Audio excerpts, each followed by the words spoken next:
दुनिया की सबसे बड़ी पार्टी बीजेपी ने संगठन पर्व सदस्यता अभियान 2024 लॉन्च किया है। इस मौके पर सबसे पहले प्रधानमंत्री नरेंद्र मोदी ने पार्टी की मेंबरशिप ली। इसके बाद बीजेपी अध्यक्ष जेपी नड्डा, रक्षा मंत्री राजनाथ सिंह और गृह मंत्री अमित शाह समेत बीजेपी के बड़े नेताओं ने फिर से पार्टी की सदस्यता ली है। प्रधानमंत्री मोदी ने कहा कि आज बीजेपी के सदस्यता अभियान का एक और दौर शुरू हो रहा है। भारतीय जनसंघ से अब तक हमने देश में एक नई राजनीतिक संस्कृति लाने की कोशिश की है। हम वो लोग हैं जिन्होंने दीवारों पर कमल भी बड़ी श्रद्धा से पेंट किया। हमें विश्वास था कि दीवारों पर पेंट किया हुआ कमल कभी न कभी दिलों पर भी पेंट हो जाएगा। पीएम मोदी ने कहा कि हमारे कार्यकर्ताओं को लेकर कहा जाता था कि इनका एक पैर रेल में रहता है और दूसरा जेल में। रेल में इसलिए क्योंकि कार्यकर्ता लगातार भ्रमण किया करते थे, और जेल में इसलिए क्योंकि तब सत्ताधारी एक जुलूस भी नहीं निकालने देते थे, वो हमें जेल में डाल देते थे। हम ऐसे सत्ताधारियों के जुल्म सहकर यहाँ तक पहुँचे हैं। पीएम ने कहा कि ये जो सदस्यता अभियान होगा, जो संगठन की संरचना होगी, इसी दौरान विधानसभाओं और लोकसभाओं में महिलाओं के लिए 33% आरक्षण लागू हो गया होगा। सदस्यता अभियान लॉन्च करने के वक्त पीएम मोदी ने कहा कि 18 से 25 साल की उम्र के युवा मेरे 2047 के सपने को पूरा करने के लिए शक्ति के सबसे बड़े स्रोत हैं। इसीलिए युवाओं को विकसित भारत के लक्ष्य को पूरा करने के लिए जोड़ना है। नेशन फर्स्ट के विचार से सबको हमें जोड़ना है। पीएम ने कहा कि हम सिर्फ चुनावी मशीन नहीं हैं, हम वो खाद पानी हैं जो देशवासियों के सपनों को सिंचा करते हैं। हम वो खाद पानी हैं जो अपने आप को खपाकर देश के संकल्पों को, देश के सपनों को, संकल्प और संकल्प को सिद्धि तक ले जाने की यात्रा में हम अपने आप को डुबो देते हैं। आज देश के गरीब का सबसे ज्यादा भरोसा हमारी नीतियों, निर्णयों और हमारे अपनाए हुए रास्तों से निकले नतीजों में है। इसीलिए हमें उस सामर्थ्य के साथ आगे बढ़ना है। पीएम मोदी ने भरोसा जताया कि ये सदस्यता अभियान पिछले सारे रिकॉर्ड तोड़ देगा। इस मौके पर पार्टी अध्यक्ष जेपी नड्डा ने कहा कि आज भारत के 1500 से ज्यादा राजनीतिक दलों में कोई भी दल लोकतांत्रिक तरीके से विश्वास और खुलेपन के साथ हर 6 साल के बाद अपने सदस्यता अभियान को नहीं चलाता है। ये दल ऐसे ही यहां तक नहीं पहुंचा है। अनेकों पीढ़ियां खप गई हैं। वर्तमान पीढ़ी के अनेक कार्यकर्ता हैं जिनके नाम भी नहीं जानते होंगे। ऐसे लोगों ने अपना जीवन खपाया, तब जाकर के ये दल लोगों के दिलों में जगह बना पाया है।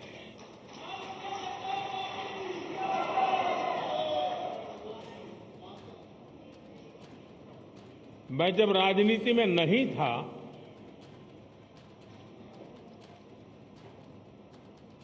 उस जनसंघ के जमाने में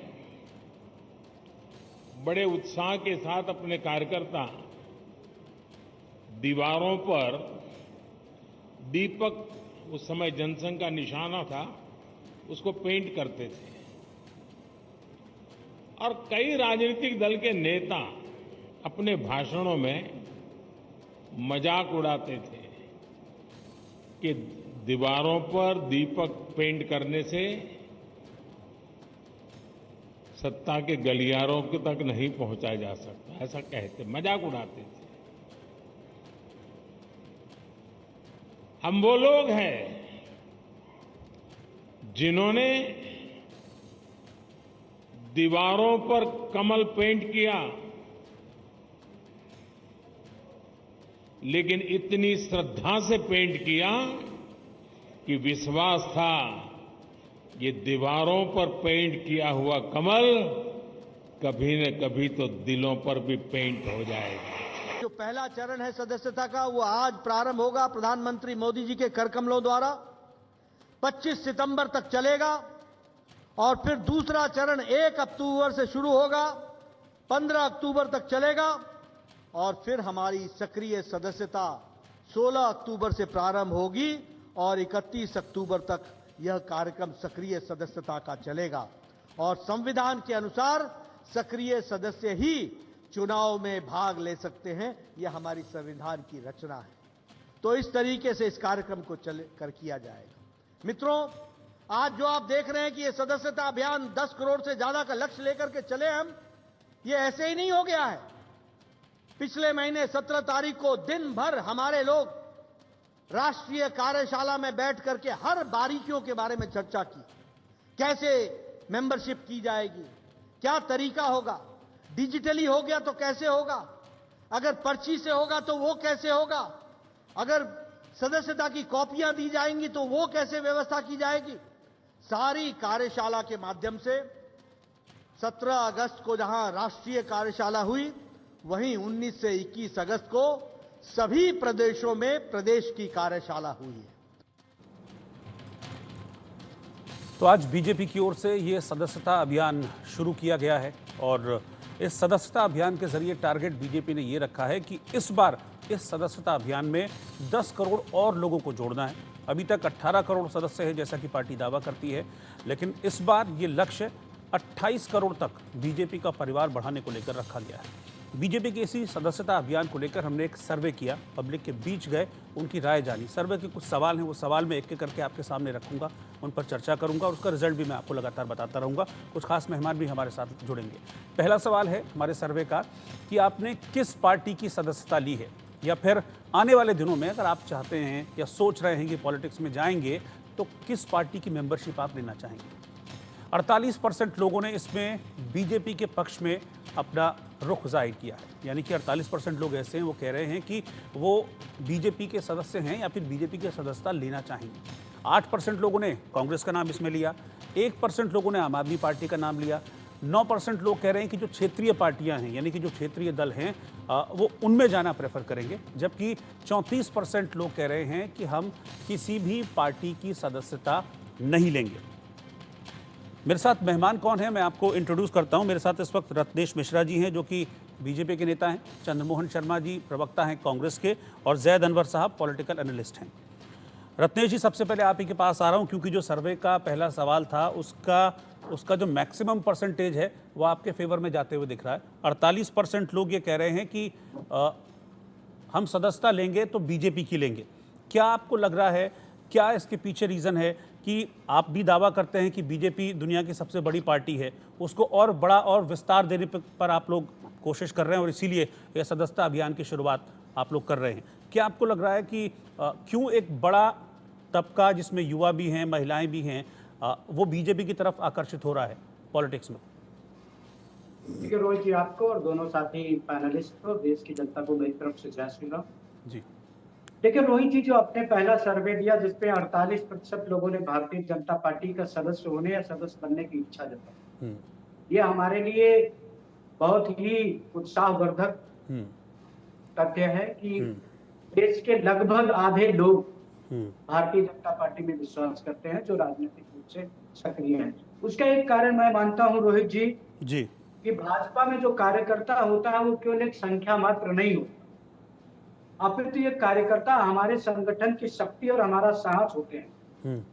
और हम भारतीय जनता पार्टी मानती है कि वो प्रत्येक व्यक्ति जो भारत प्रथम की विचारधारा में विश्वास रखता है वो हमारे साथ आता है, हमारे साथ जुड़ता है और वो भारतीय जनता पार्टी के कार्य प्रणाली में अपना विश्वास जताता है। क्योंकि जैसा कि आदरणीय प्रधानमंत्री जी का कहना है कि संगठन बाद में है, सरकार बाद में है, प्रथम देश है।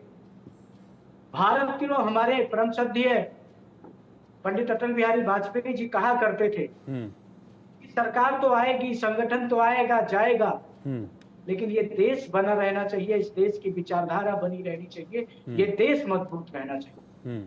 हम श्रद्धेय अटल बिहारी वाजपेयी जी की उसी विचारधारा के साथ आगे बढ़ रहे हैं।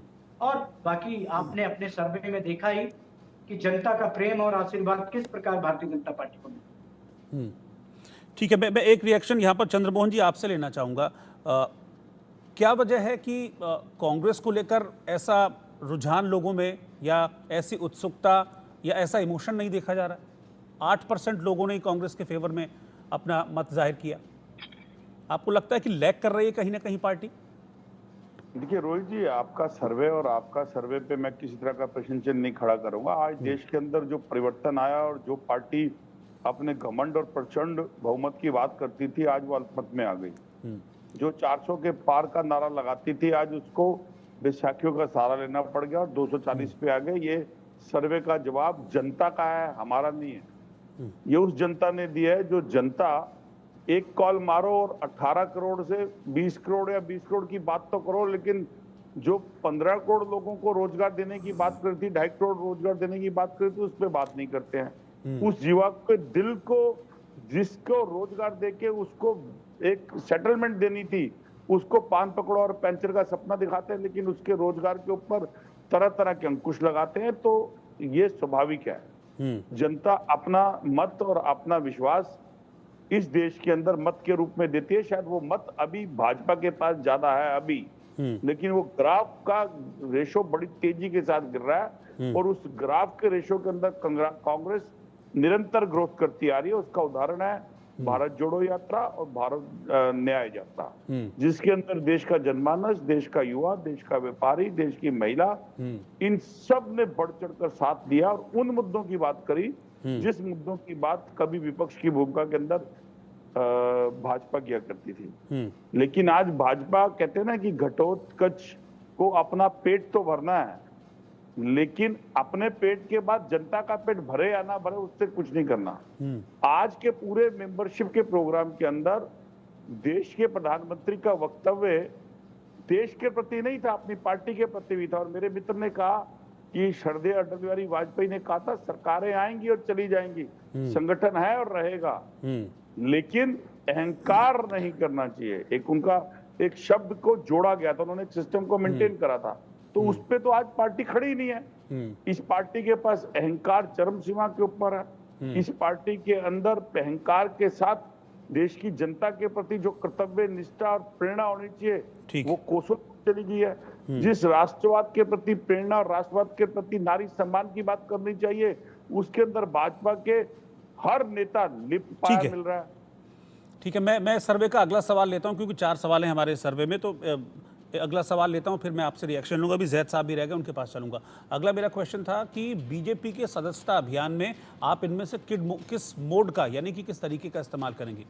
13% लोगों ने कहा कि हम मिस कॉल देके मेंबर बनेंगे, 8% लोगों ने कहा नमो ऐप के जरिए हम बीजेपी की सदस्यता लेंगे, 8% लोगों ने कहा वेबसाइट के थ्रू, 13% लोगों ने कहा QR कोड, 52% लोगों ने कहा कि हम किसी भी पार्टी के सदस्य नहीं बनेंगे, और 6% लोग ऐसे हैं जो ये कह रहे हैं कि इस पर हम कोई भी राय अपनी जाहिर नहीं करेंगे।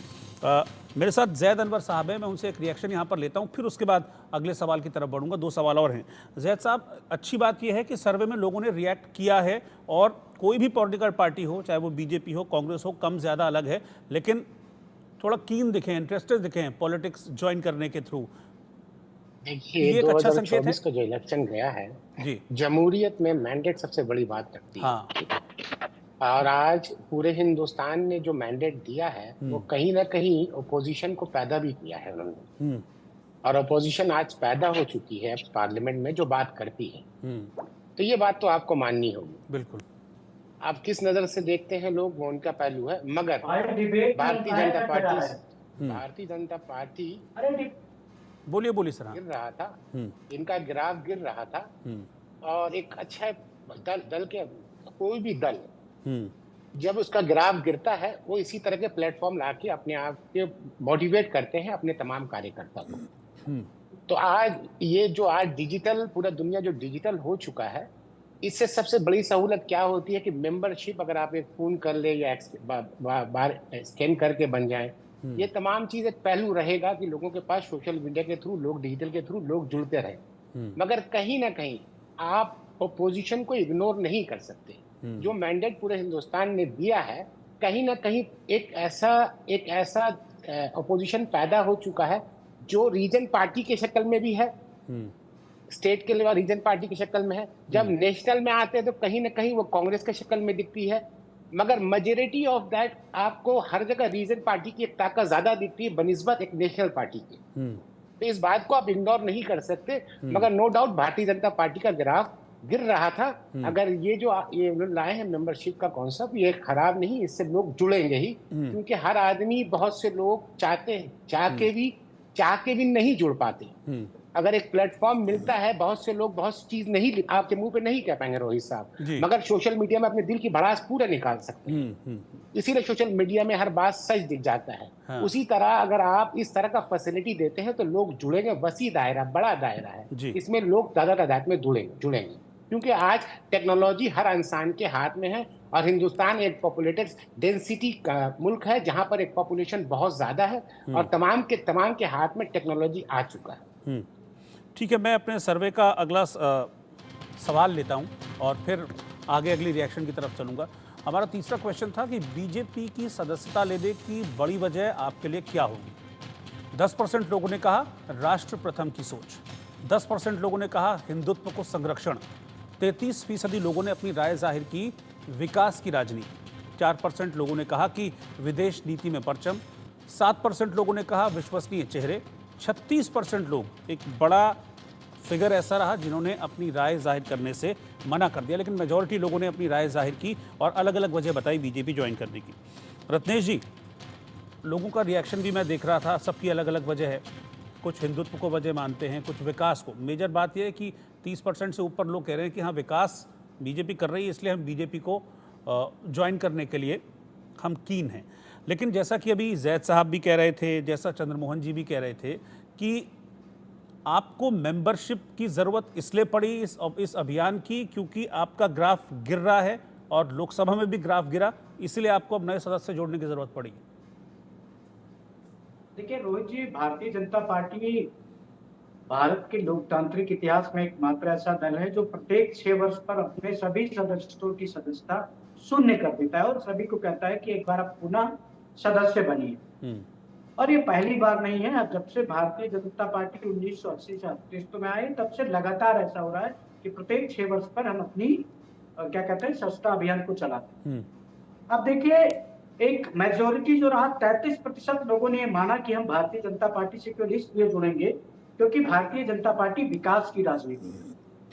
मतलब कि अगर आप फैक्ट्स को देखें तो 10% राष्ट्र प्रथम की तरफ जा रहे हैं, 10% हिंदुत्व की तरफ जा रहे हैं और 33% लोग विकास की तरफ जा रहे हैं। रोहित जी, ये कहीं ना कहीं विपक्ष के उन आरोपों का जवाब है जनता के द्वारा जो ये कहते हैं कि भारतीय जनता पार्टी विकास की राजनीति नहीं करती। और मैं एक चीज कहता हूं कि लोकतांत्रिक प्रक्रिया में, लोकतांत्रिक देश में सरकार की जिम्मेदारी और सत्ताधारी दल की जिम्मेदारी जवाबदेहिता जनता के प्रति होती है और उसका रिपोर्ट कार्ड जनता देती है। अभी जब मैं पॉलिटिकल एनालिस्ट महोदय को सुन रहा था तो मैंने वहां पर कुछ सुना, लेकिन एक चीज वो बताना भूल गए कि सारा विपक्ष एकजुट होकर जितनी सीटें नहीं ला पाया, उससे ज्यादा सीटें भारतीय जनता पार्टी अकेले लेकर आई लोकसभा के चुनाव में। और जो प्री पोल अलायंस था भारतीय जनता पार्टी का एनडीए, उसको फुल फ्लैश मेजोरिटी दी देश की जनता ने, जबकि जो इंडिया अलायंस था उसको मेजोरिटी से भी लगभग 30 से 32 सीट दूर रखा। तो ये कहीं ना कहीं देश की जनता ने ये बताया है कि अभी भी देश की जनता का विश्वास भारतीय जनता पार्टी की सबका साथ, सबका विश्वास, सबका विकास की राजनीति में है।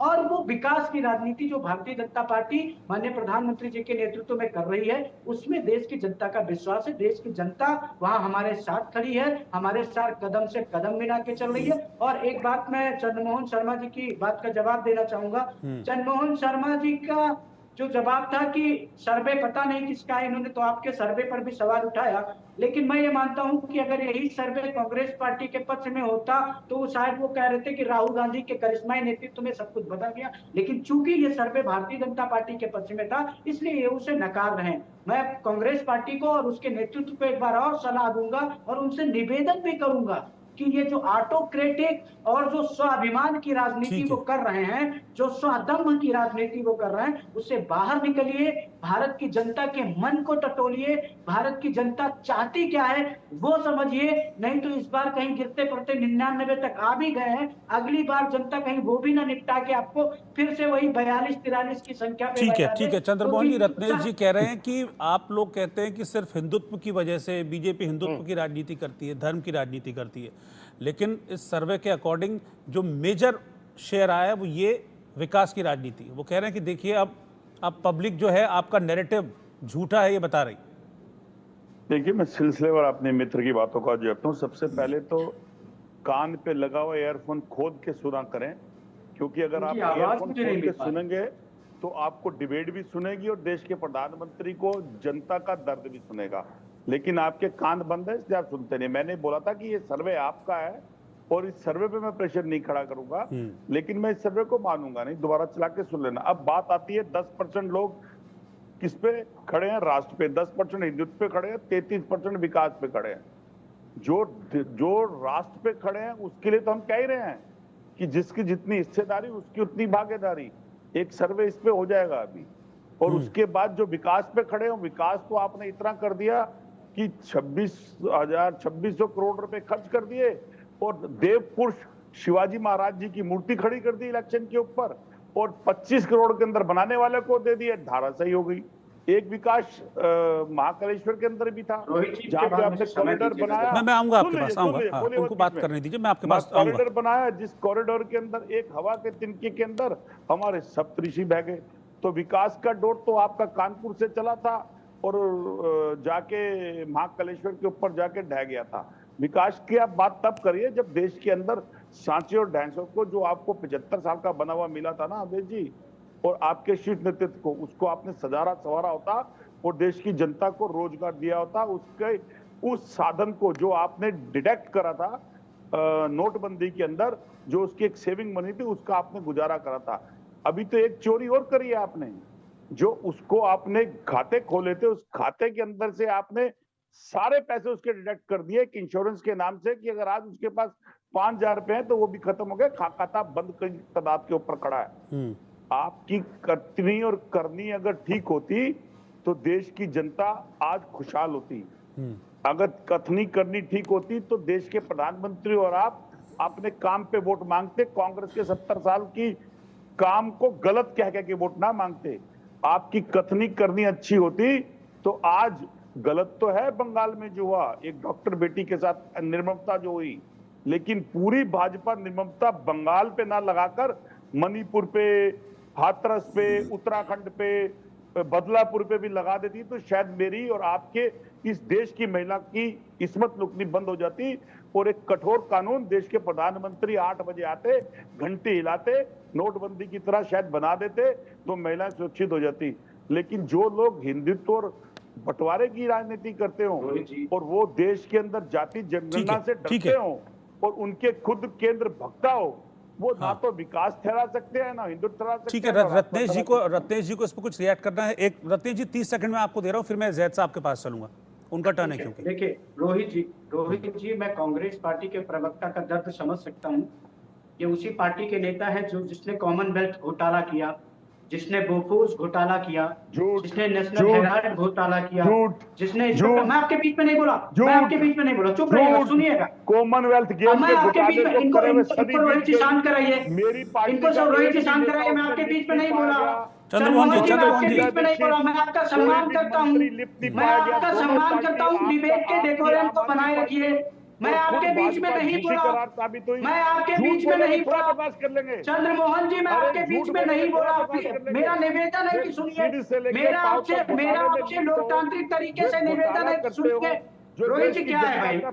चंद्रमोहन जी उनको बोलने तो दीजिए। रोहित जी ये क्या है? देखिए चंद्रमोहन जी, आरोप तो आप भी लगा रहे थे लेकिन वो चुप रहे। टर्न आने पे बोला है उन्होंने। आरोप तो आप भी लगा रहे थे, आरोप तो आप भी लगा रहे थे। अब आपके आरोपों को वो भी झूठा कहेंगे। अपना टर्न आएगा फिर बोल लीजिएगा। मैं इनका दर्द समझ सकता हूं। 30 सेकंड है। किसी पार्टी के नेता है जिसने कॉमनवेल्थ घोटाला किया, जिसने बोफोर्स घोटाला किया, जिसने नेशनल हेराल्ड घोटाला किया, जिसने स्पेक्ट्रम घोटाला किया, और अभी इन्होंने बंगाल की बात की। इनका दोगलापन देखिए, इनका दोहरा रवैया देखिए रोहित जी, कि जिस अधीर रंजन चौधरी इनके नेता प्रतिपक्ष हुआ करते थे लोकसभा में, उन्होंने जब इस मामले पर ममता बनर्जी के खिलाफ बयानबाजी की तो बिना बताए उनको प्रदेश अध्यक्ष के पद से हटा दिया। ये वो लोग हैं जो जनता के बीच में कुछ और बोलते हैं और यहाँ आकर कुछ और बोलते हैं। बताइए, बताइए कि अब भिड़िए मत, लड़िए मत। जब ममता बनर्जी के खिलाफ इस मामले पर लड़िए मत। आखिरी मुझे सवाल लेने दीजिए, फिर जैद साहब का रिएक्शन लेने दीजिए। आखिरी सवाल है मेरा जो डिबेट का था, एक जेनरिक सवाल मैंने रखा था आखिरी अपना जो सर्वे का था, वो ये है कि आप राजनीतिक रूप से सक्रिय रहने और सक्रिय दिखने के लिए क्या करते हैं। 4% लोगों ने कहा हम किसी राजनीतिक पार्टी की सदस्यता लेते हैं, यानी कि ऑलरेडी मेंबर हो भी सकते हैं, केएम में वो भी हो सकते हैं जो मेंबरशिप लेने की सोच रहे हैं। 1% लोगों ने कहा रैलियों और रोड शो में हम लोग शिरकत करते हैं। 2% लोगों ने कहा कि खुद चुनाव लड़ते हैं, लड़ने की इच्छा रखते हैं। 9% लोगों ने कहा हम चुनाव प्रचार के जरिए पॉलिटिक्स से जुड़े रहते हैं। 83% लोगों ने कहा कि केवल वोट देते हैं और 1% लोगों ने इस पर अपनी कोई भी राय जाहिर नहीं की। जैद अनवर साहब के पास चल रहा हूँ। जैद साहब, जो मेरा लास्ट क्वेश्चन था, सेकंड लास्ट क्वेश्चन था, उसी पर आ रहा हूँ मैं। उसमें ये साफ क्लियरली एक बड़ा जो मेजर शेयर है वो बीजेपी की तरफ ये जाता हुआ दिख रहा है। पब्लिक मान रही है कि हाँ, हम जाएंगे बीजेपी की तरफ दोबारा, इसलिए क्योंकि वो विकास कर रही है। आप इससे कितना इत्तेफाक रखते हैं? पब्लिक तो अपनी राय दे चुकी है। ग्रीस के एक फिलोसोफर है, उनकी बात यहाँ पर आ गई है। जब नंबर की बात आती है, आपने जब 83% की बात यहाँ रखी है पूरे मुल्क में, सर्वे में 83% जो भी 83% में जो आ रहे हैं वो वोट करने के लिए राजनीति में आते हैं। तो इस मुल्क में सबसे बड़ी बात क्या है डेमोक्रेसी में, कि वोट कहाँ जाता है। ये मेरे भाई ने अभी जो बात रखी है बीजेपी की, बहुत अच्छी बात रखी है इन्होंने।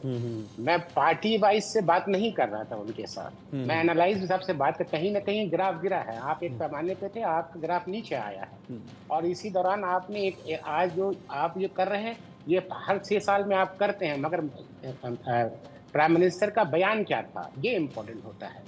आपके रूटीन कहाँ से शुरू, जो कुछ शुरू होता है वो खत्म होता है। यही निज़ाम है, यही सोच है, यही परंपरा है, जो कुदरत का नेचर है। मगर आज स्टेटमेंट क्या आया है प्रधानमंत्री का, वो इम्पोर्टेंट था। अब आते हैं क्यों लोग जुड़ना चाहते हैं बीजेपी से। सवाल ये है कि लैंग्वेज एक बैरियर है हमारे मुल्क में। कहीं ना कहीं जो जबान जो है, जो शुद्ध है, उनके जबान से जो लोगों का बैरियर है वो क्लोज करता है उनसे प्रधानमंत्री को। कहीं ना कहीं वो जबान है, बोलने का अंदाज है, उनका जो बोलने का अंदाज है। आपने देखा होगा डोनाल्ड ट्रंप पे एनालाइजमेंट किया गया था अमेरिका में, why people like him so much, because उनका प्रोनाउंसिएशन जो था, बोलने का अंदाज था, वो उनको क्लोज करता था डोनाल्ड ट्रंप के प्रति। उसी तरह हिंदुस्तान में मोदी साहब जब से प्रधानमंत्री बने हैं, उन्होंने एक जबान चुना है, सिर्फ एक जबान चुना है, वो हिंदी, जो हमारे राष्ट्रभाषा है। और उस जबान में जब वो कन्वर्सेशन करते हैं, कोई स्टेटमेंट देते हैं, लोग उसको सुनते हैं, उससे क्लोज होते हैं। तो कहीं ना कहीं एक रुझान होता है उनके तरफ। तो लोग उसी तरह आपके एनालाइजमेंट में जब आपने सर्वे किया है, तो मेजॉरिटी ऑफ पीपल क्यों उसके तरफ रुझान देते हैं, ये एक पहलू रहता है।